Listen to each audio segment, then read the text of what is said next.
Assalamualaikum warahmatullahi wabarakatuh. Hadir kembali saya Sendung Tong. Mudah-mudahan kita semua senantiasa diberikan kesehatan, diberikan rezeki yang lancar, serta dijauhkan dari segala mara bahaya.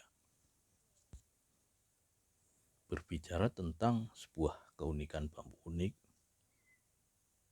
itu memerlukan suatu pemahaman yang begitu jeli. Karena bambu unik, bambu yang mempunyai nama pakem, filosofi, serta mitos tuahnya. Begitu juga dengan pemanfaatannya. Tergantung kita masing-masing mau dimanfaatkan untuk apa.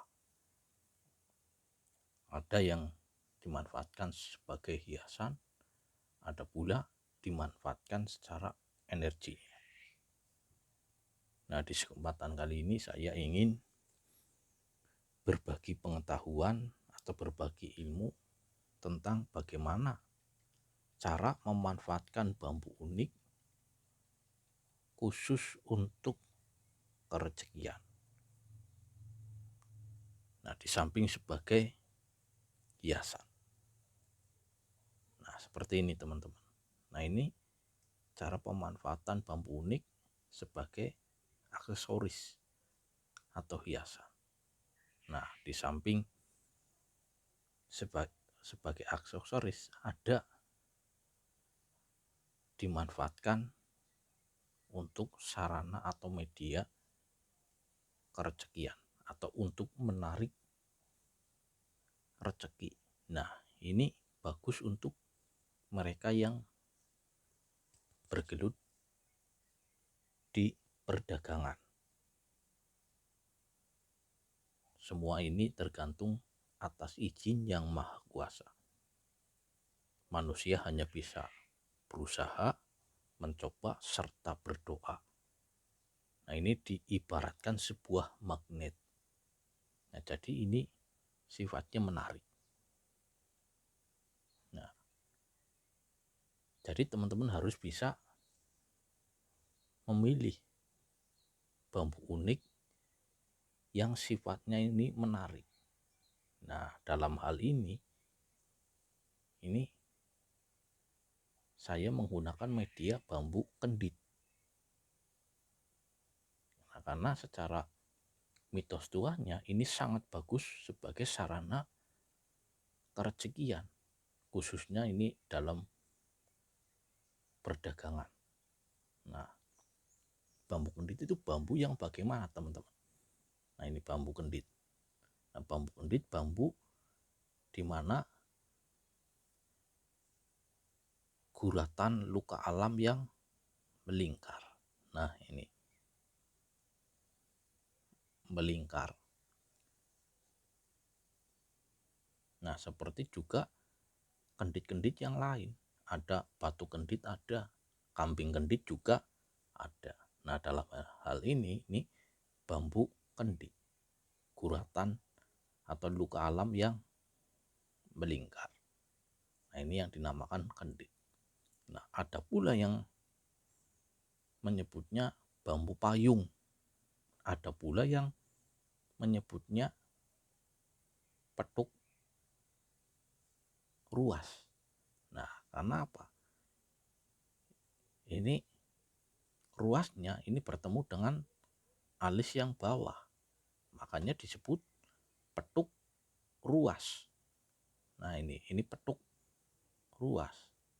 Kalau kita namakan bambu kendit atau petuk lokal. Nah, ini bagaimana caranya agar sebuah benda dijadikan sebagai sarana untuk menarik kerejekian. Nah, tentunya ada beberapa proses yang lumayan lama. Karena apa? Yang utama itu adalah doanya, tata caranya, serta keyakinan. Oke, kita langsung saja.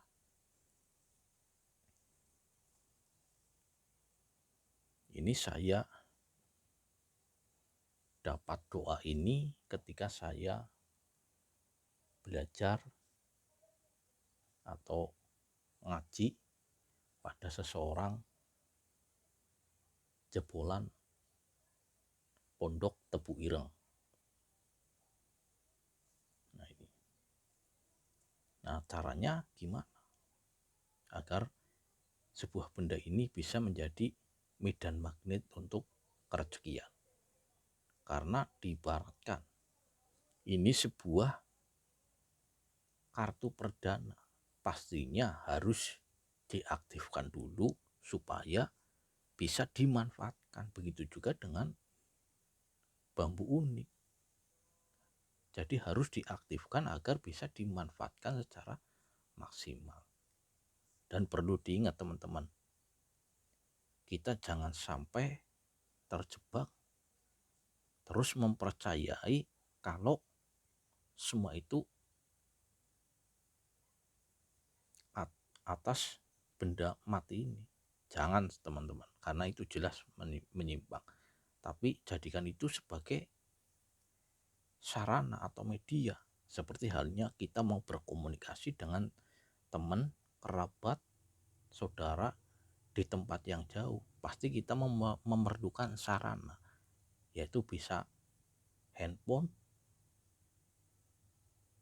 bisa surat, dan lain sebagainya. Begitu juga dengan sarana untuk menarik kerezekian. Nah doanya dan caranya gimana? Nah, pertama-tama kalau ingin lebih tajrib itu memang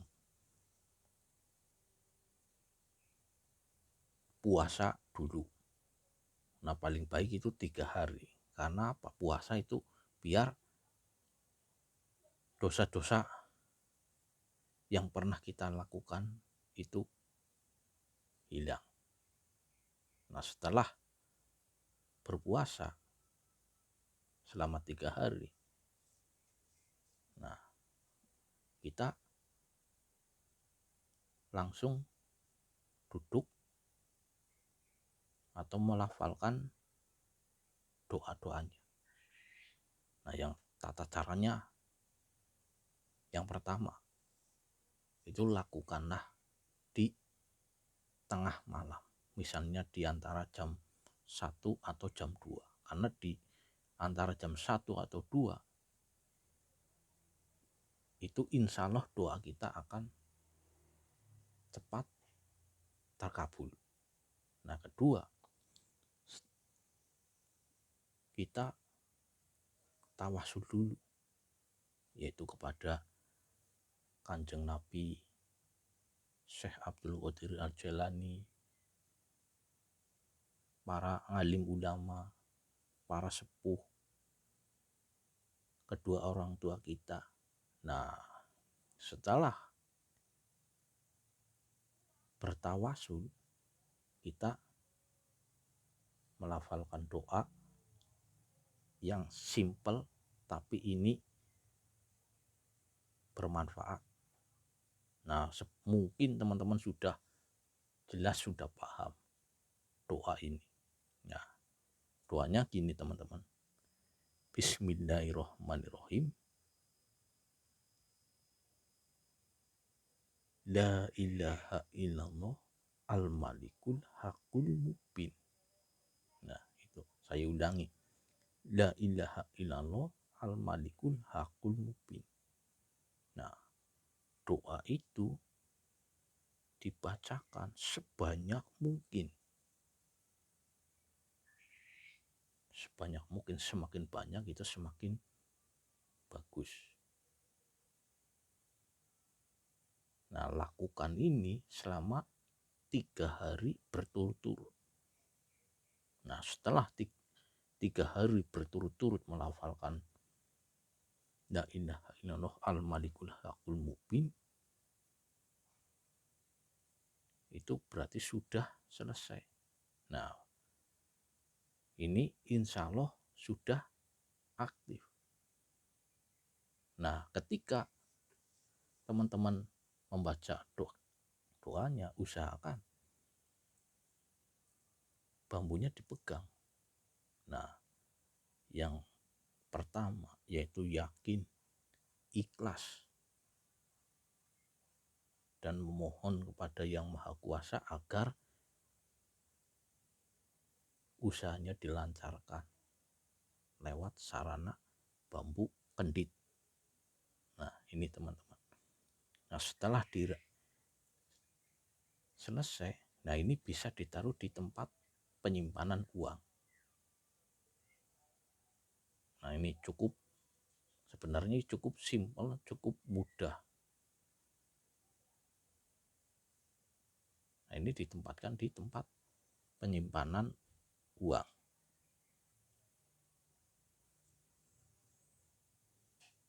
Nah, setelah ini ditempatkan di tempat penyimpanan uang, jadi setiap kita sholat 5 waktu, usahakan membaca doanya minimal 100 kali. Insya Allah itu enggak lama. Paling 5 menit itu sudah dapat 100. Nah, itu secara istiqomah atau secara terus menerus. Insya Allah usaha kita akan lancar. Dan ini menjadi magnet kerezekian. Nah, itu teman-teman, doa agar usaha kita semakin lancar. Bukan kita mempercayai benda ini yang menyebabkan kelancaran. Tapi apa? Usaha kita, doa kita yang menyebabkan semua lancar. Karena apa? Benda mati ini hanya sebagai sarana atau jalan. Jadi kita jangan sampai terjebak terus mempercayai benda mati ini. Tapi ini hanya sebagai sarana.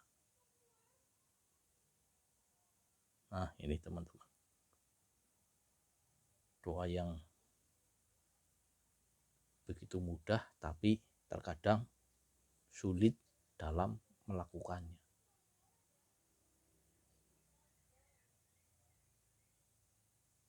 Oke, mungkin di kesempatan kali ini cukup sekian. Mudah-mudahan ini bermanfaat untuk menambah wawasan kita tentang keanekaragaman bambu unik. Bambu unik bisa dimanfaatkan tergantung kitanya masing-masing. Bisa dimanfaatkan sebagai hiasan, bisa juga dimanfaatkan sebagai sarana yang lain. Itu tergantung kita masing-masing. Suatu benda apapun jangan sampai kita tuhankan. Yang wajib kita tuhankan, yang kita agung-agungkan itu hanya Gusti Allah Ta'ala.